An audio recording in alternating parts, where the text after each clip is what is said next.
Hi and welcome back. I'm reading Jane Eyre, where the main character's name is Jane Eyre, but it is an I. It's a first-person novel, so I got confused. But this is about Jane Eyre, and her name is Jane. Got it. Surprisingly, a lot more words than I had to look up in a long time. New author. So used to Jane Austen's words. So far, we've got a sort of, not a Fanny Price type situation, but sort of a Fanny Price type situation where she's adopted. Oh, yeah. Her mom's brother died. No. Her mom died. Her mom's brother took Jane Eyre, Harry Potter-like. She's living with her aunt and uncle, and they're awful. And then the dad died, and then he said, "You got to be nice to Jane." And then the mom is not nice to Jane Eyre at all. She's terrible. Just locking her in her red room. Kinky and weird.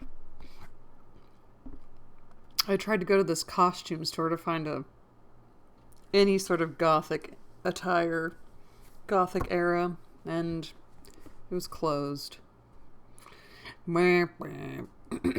So I came back to read more. Chapter 3 of Jane Eyre. The next thing I remember is waking up with a feeling as if I had had a frightful nightmare, and seeing before me a terrible red glare crossed with thick black bars. Is she in a cage now? I heard voices too, speaking with a hollow sound, as if muffled by a rush of wind or water. Agitation, uncertainty, and an all-predominating sense of terror confused my faculties.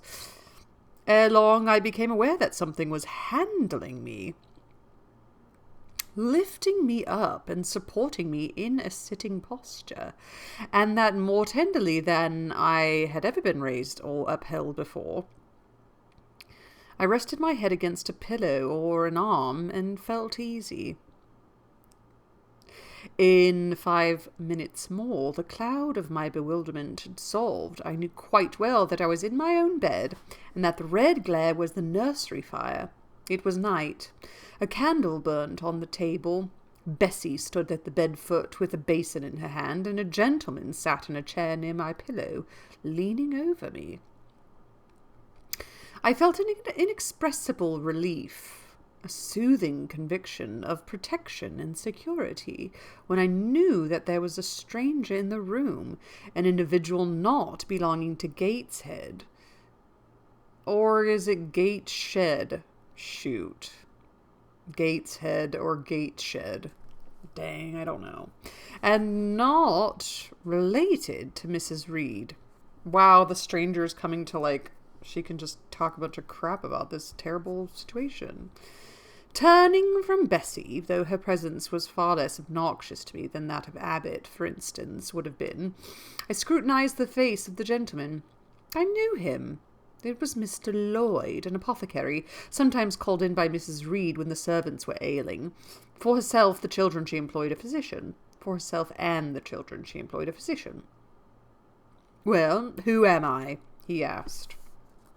I pronounced his name, offering him at the same time my hand. He shook it, smiling and saying, "We shall do very well by and by." Yeah, she got probably concussed from the beating she took earlier. Then he laid me down, and addressing Bessie, charged her to be very careful and was not disturbed during the night. To be very careful that I was not disturbed during the night. Having given some further directions and intimated that he should call again the next day, he departed, to my grief. I felt so sheltered and befriended while he sat in the chair near my pillow, and as he closed the door after him, all the room darkened and my heart again sank. Inexpressible sadness weighed it down. "Do you feel as if you should sleep, miss?" asked Bessie rather softly. Scarcely dared I answer her, for I feared the next sentence might be rough. I will try. Would you like to drink, or could you eat anything? No, thank you, Bessie. Then I think I shall go to bed, for it is past 12 o'clock, but you may call me if you want anything in the night. Wonderful civility, this. It emboldened me to ask a question. Bessie, what is the matter with me? Am I ill? You fell sick, I suppose, in the Red Room with crying. You'll be better soon, no doubt. Bessie went into the housemaid's apartment, which was near. I heard her say, Sarah, come and sleep with me in the nursery. I daren't for my life be alone with that poor child tonight. She might die. It's such a strange thing she should have that fit. I wonder if she saw anything. Missy was rather too hard. Sarah came back with her. They both went to bed. They were whispering together for half an hour before they fell asleep. I caught scraps of their conversation, from which I was only able to only too distinctly to infer the main subject discussed. Something passed her, all dressed in white, and vanished. A great black dog behind him. 3 loud raps on the chamber door. A light in the churchyard just over his grave, etc., etc. At last both slept. The fire and the candle went out. For me, the watches of that long night passed in ghastly wakefulness. Ear, eye, and mind were alike strained by dread. Such dread as children only can feel. No severe or prolonged bodily illness followed this incident of the Red Room. It only gave my nerves a shock, of which I feel the reverberation to this day. Whoa. Yes, Mrs. Reed, to you I owe some fearful pangs of mental suffering, but I ought to forgive you, for you knew not what you did. While rending my heartstrings, you thought you were only uprooting my bad propensities. Next day by noon, I was up and dressed and sat wrapped in a shawl by the nursery hearth. I felt physically weak and broken down, but my worst ailment was an unutterable wretchedness of mind, a wretchedness which kept drawing me from silent tears. No sooner had I wiped one salt drop from my cheek than another followed. Yet I thought I ought to have been happy, for none of the Reeds were there. They were all gone out in the carriage with their mamma. Abbot, too, was sewing in another room, and Bessie, as she moved hither and thither, putting away toys and arranging drawers, addressed to me every now and then a word of unwonted kindness. This state of things should have been to me a paradise of peace, accustomed as I was to a life of ceaseless reprimand and thankless fagging. But, in fact, my racked nerves were now in such a state that no calm could soothe, and no pleasure excite them agreeably. Bessie had been down into the kitchen, and she brought up with her a tart on a certain brightly painted china plate, whose bird of paradise, nestling in a wreath of convolvuli,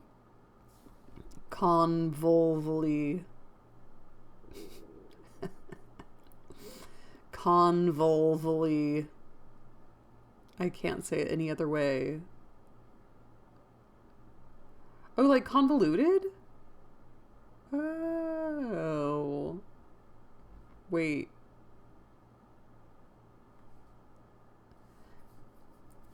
Convolvuli. The plant. Is it a plant? Yes. Let's do plant. Oh, that's gorgeous. Okay, I've seen that before. Blue rock bindweed. Convolvulus. Pretty. Okay.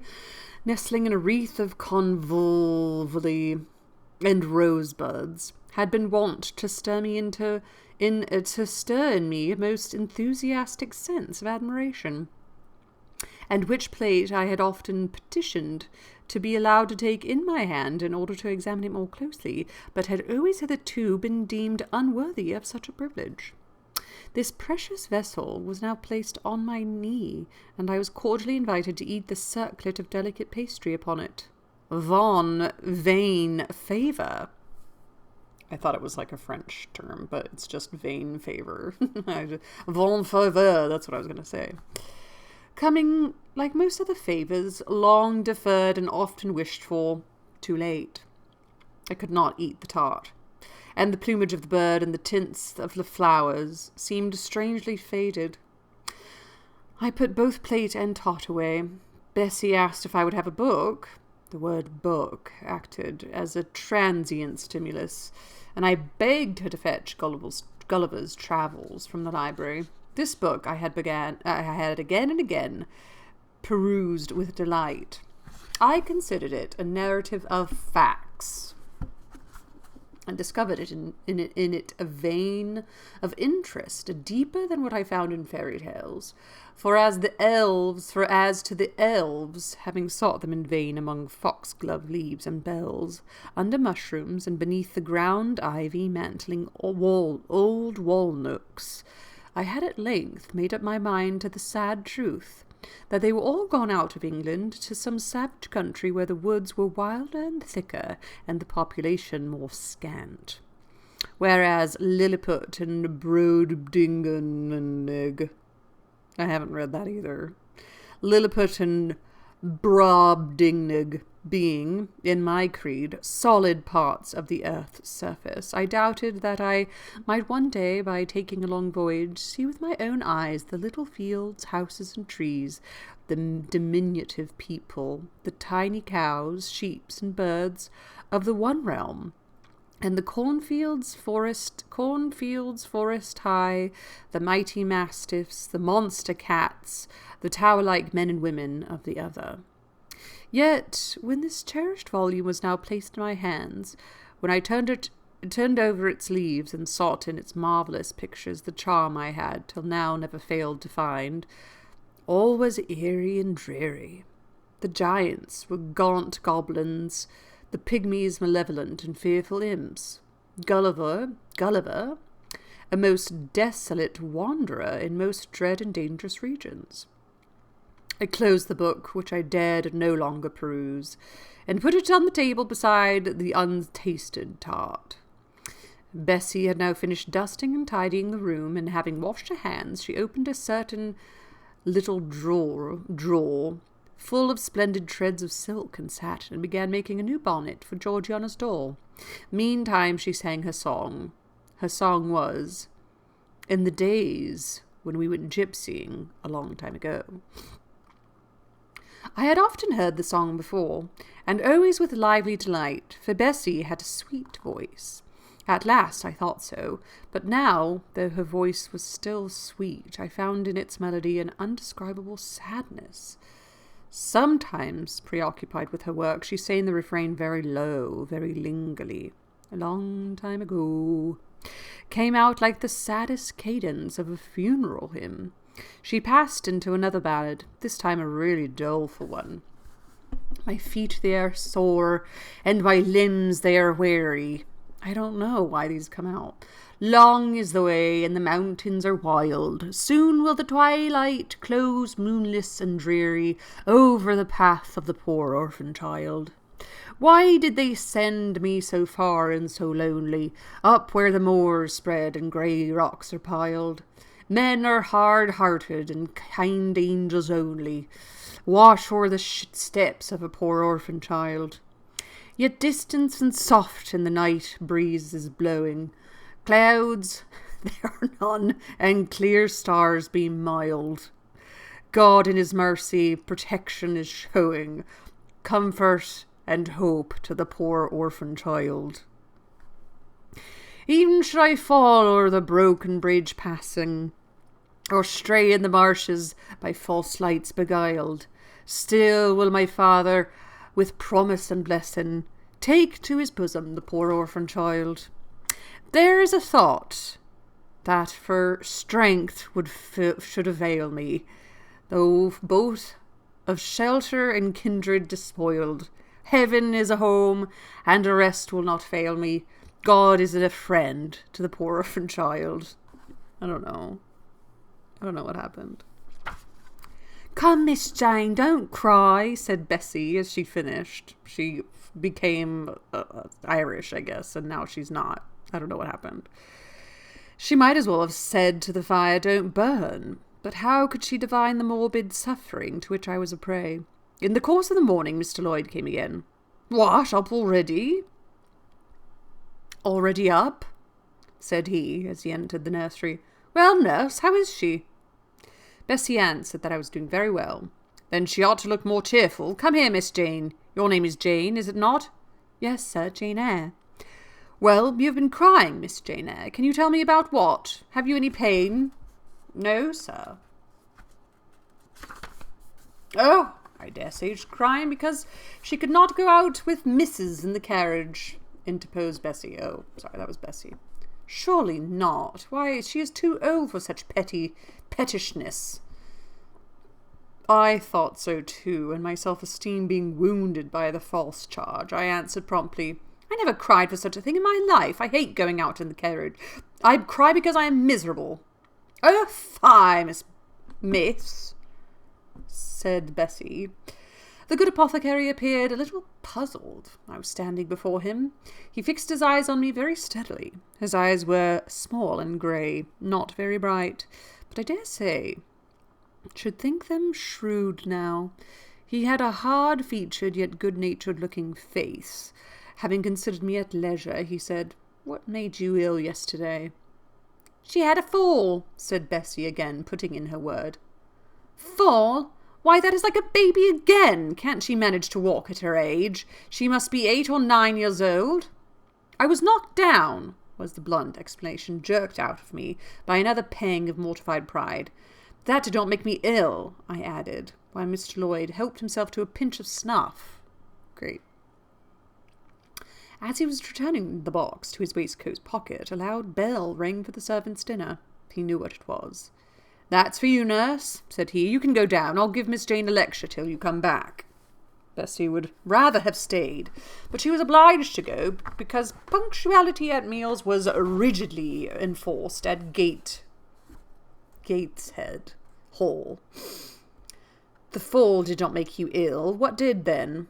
Pursued Mr. Lloyd when Bessie was gone. I was shut up in a room where there was a ghost till after dark. I saw Mr. Lloyd smiled and frowned at the same time. Ghost? You are a baby after all. You're afraid of ghosts? Of Mr. Reed's ghost I am. He died in that room and was laid out there. Neither Bessie nor anyone else could go into it at night if they can help it. And it was cruel to shut me up alone without a candle. So cruel that I think I shall never forget it. Nonsense. And it is what... And is it that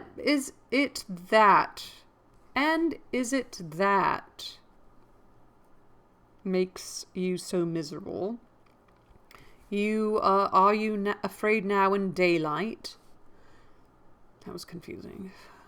No, but night will come again before long, and besides, I am unhappy, very unhappy for other things.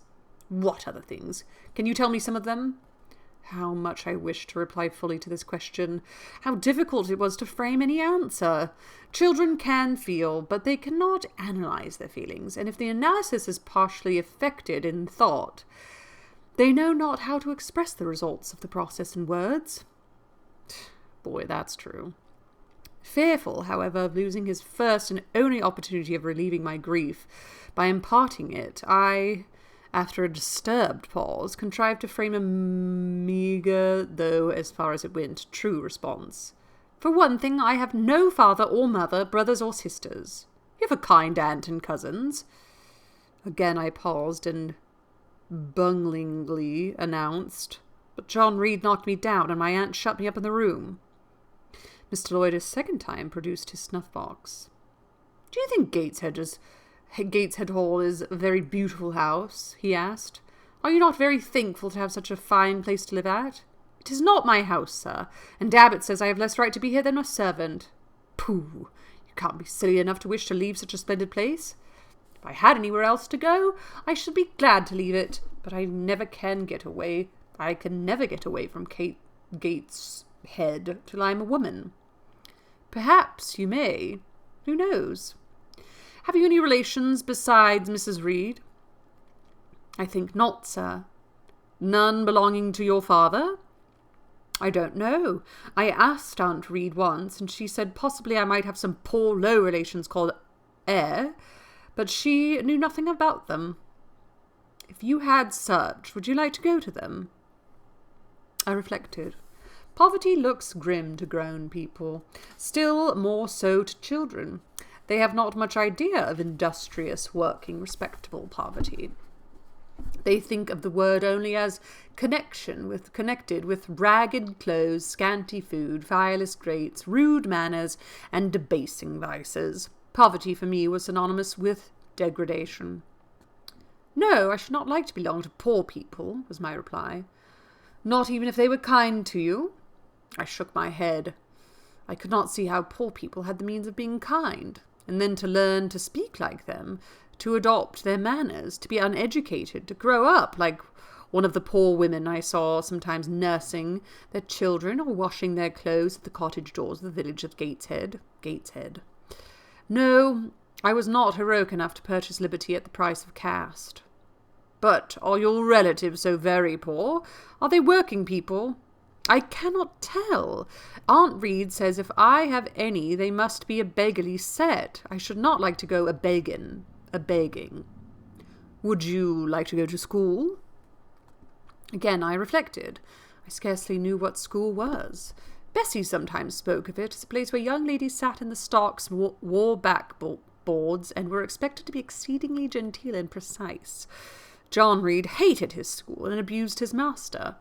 But John Reed's tastes were no rule for mine, and if Bessie accounts of school discipline, gathered from the young ladies of the family where she had lived before coming to Gateshead, were somewhat appalling, her details of certain accomplishments attained by these same young ladies were, I thought, equally attractive. She boasted of beautiful paintings of landscapes and flowers by them executed, songs they could sing and pieces they could play, of purses they could net, and of French books they could translate, till my spirit was moved to emulation as I listened. Besides, school would be a complete change. It implied a long journey, an entire separation from Gateshead, an entrance into a new life. I should indeed like to go to school, was the audible conclusion of my musings. Well, well, who knows what may happen, was Mr. Lloyd as he got up. The child ought to have change of air and scene, he added, speaking to himself. Nerves are not in a good state. Bessie now returned. At the same moment the carriage was heard rolling up the gravel walk. "Is that your mistress, nurse?" asked Mr. Lloyd. "I should like to speak to her before I go." Bessie invited him to walk into the breakfast-room and led the way out. In the interview which followed between him and Mrs. Reed, I presume from after occurrences, that the apothecary ventured to recommend my being sent to school, and the recommendation was no doubt readily enough adopted, for as Abbot said in discussing the subject with Bessie, when both sat sewing in the nursery one night after I was in bed, and, as they thought, asleep, Mrs. was, she dared say, glad enough to get rid of such a tiresome, ill-conditioned child, who always looked as if she was watching everybody and scheming plots underhand. Abbot, I think, gave me credit for being a sort of infantine Guy Fawkes. Remember, the 5th of November. On the same occasion I learned for the first time from Miss Abbot's communications to Bessie that my father had been a poor clergyman, that my mother had married him against the wishes of her friends, who considered the match beneath her, that my grandfather Reed was so irritated at her disobedience he cut her off without a shilling, and after my mother and father had been married a year, the latter caught the typhus fever while visiting among the poor of a large manufacturing town, where his curacy was situated, and where that disease was then prevalent, that my mother took the infection from him, and both died within a month of each other. Bessie, when she heard this narrative, sighed and said, "Poor Miss Jane, to be so pitied too, Abbot." Yes, responded Abbot. If she were a nice, pretty child, one might compassionate for her forlornness, but one really cannot care for such a little toad as that. Not a great deal, to be sure, agreed Bessie. At any rate, a beauty like Miss Georgiana would be more moving in the same condition. Yes, I dote on Miss Georgiana, cried the fervent Abbot. Little darling, with her long curls and her blue eyes, and such a sweet colour as she has. Just as if she were painted. Bessie, I could fancy a Welsh rabbit for supper. So could I with a roast onion. Come, we'll go down. They went.